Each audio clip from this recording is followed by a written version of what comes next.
Welcome to the Novice Builder, where every expert was once a novice.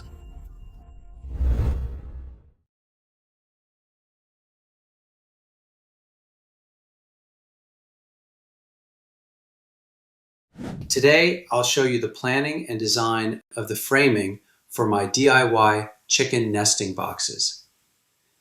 This is part 1C of my DIY chicken coop series, part of the planning stage where I design them in SketchUp. This is the digital planning stage before any wood is cut or materials are bought. And I've got something special for my viewers. I'm giving away my complete Chicken Coop Design Plan for free. Just watch this video and message me directly. I've put all my social media links in the description below so you can reach me easily. So don't forget to subscribe, like, and message me to get your plans. Since the rest of the chicken coop framing is still in progress, I'm starting here first to focus on designing the nesting boxes properly. In this video, I'll walk you through the framing layout, measurements, and overall structure planning. I also show the tools and materials I'll be using, along with a full cost breakdown. The actual physical build will come later. I'll cover the SketchUp framing for the roof, floor, walls, and access doors in a separate video. What are chicken nesting boxes? Chicken nesting boxes are enclosed spaces where hens go to lay their eggs. They provide a quiet, comfortable, and protected area for egg laying. The main purpose of nesting boxes is to encourage hens to lay eggs in one designated spot. This helps keep eggs clean, protected, and easy to collect. Now here are the tools and materials used for this project. Tools: rigid 18-volt subcompact brushless cordless impact driver. DeWalt black and gold twist drill bit set 15-piece. Milwaukee Shockwave 2-inch Phillips No. 2 impact driver bit. Deckmate T25 star bit set. And tape measure, speed square, pencil, and miter saw or circular saw for later build phase. Materials: 4x2 treated pine, 10-foot lengths. 15 by 32-inch plywood for flooring and panels. 8-foot galvanized corrugated metal roofing. 3-inch slide latch locks for access doors. And exterior deck screws and drywall screws for framing and panel attachment. When I total everything up, the full DIY cost for this project comes out to about $375, and that includes both materials and the tools I bought for this build. If I hired a professional to build custom chicken nesting boxes like these, the cost would typically fall between $600 and $900. That professional price includes labor, design time, material markup, travel, and business overhead. By planning everything out first, tools, materials, and cost, I can clearly see the savings before the build even starts. Doing it myself saves roughly $200 to over $500, and I end up with a custom design built exactly the way I want it. This planning stage helps avoid mistakes, wasted materials, and unexpected costs later on. This is my first time creating a full set of chicken nesting boxes, so if you see anything that could be done better, especially at this design stage, please drop a comment. I'm always open to suggestions. And if you love this framing design, please like, subscribe, and comment on my channel. Your support really helps me create more engaging videos and content. Now, let's walk through the detailed step-by-step framing plan for these chicken nesting boxes. Let's start with the end frame framing. These two identical frames define the overall height, depth, and roof slope of the nesting boxes. The back vertical height is 19 inches. The front height is 16.5 inches.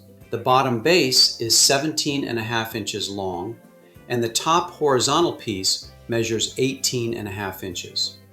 The difference between the front and back height creates the roof angle, which helps with runoff and keeps the nesting area dry.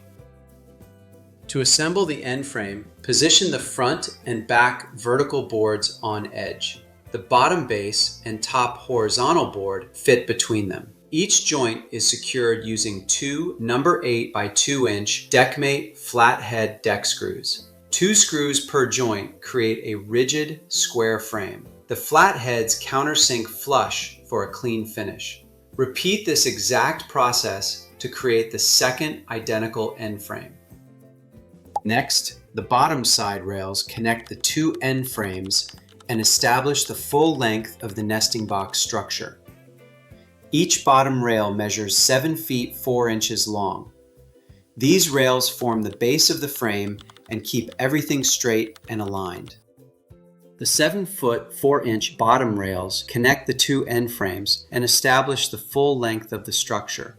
To fasten them, align the rail flush with the bottom base of each end frame. Drive 2 3-inch deck screws through the end frame and into the rail. These screws lock the frames together and keep the base straight and aligned.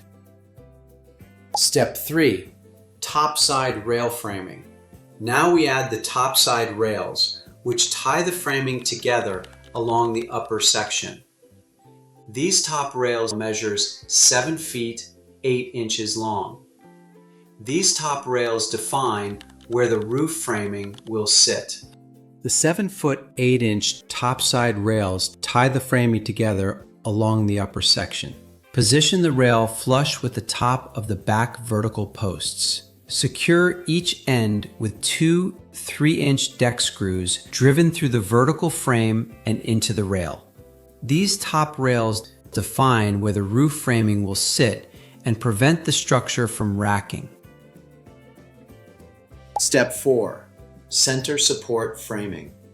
To strengthen the framing and prevent sagging, center supports are added. The back center support is 10.5 inches tall. The bottom support is 13.5 inches, and the front support is 13 inches. These supports help carry the load of the nesting boxes, including the floor, walls, and roof that will be added later. To reinforce the structure and prevent sagging, center supports are installed between the rails. These supports are secured using number 6 by 1 1/4 inch grip-right bugle head screws. Position each support flush between the top and bottom rails. Drive 2 screws through the rails and into each support. The shorter screws provide strong holding power without penetrating through the framing. Step 5. Leg stand support framing. Finally, the framing includes angled leg supports to raise the nesting boxes off the ground. Each leg support measures 18 inches long. Elevating the nesting boxes improves airflow and helps protect them from moisture and pests. The angled leg supports raise the nesting boxes 18 inches off the ground. Position each leg support at the marked angle beneath the frame. Secure each connection point with 2 2-inch deck screws. These deck screws provide the strength needed to support the full weight of the nesting boxes.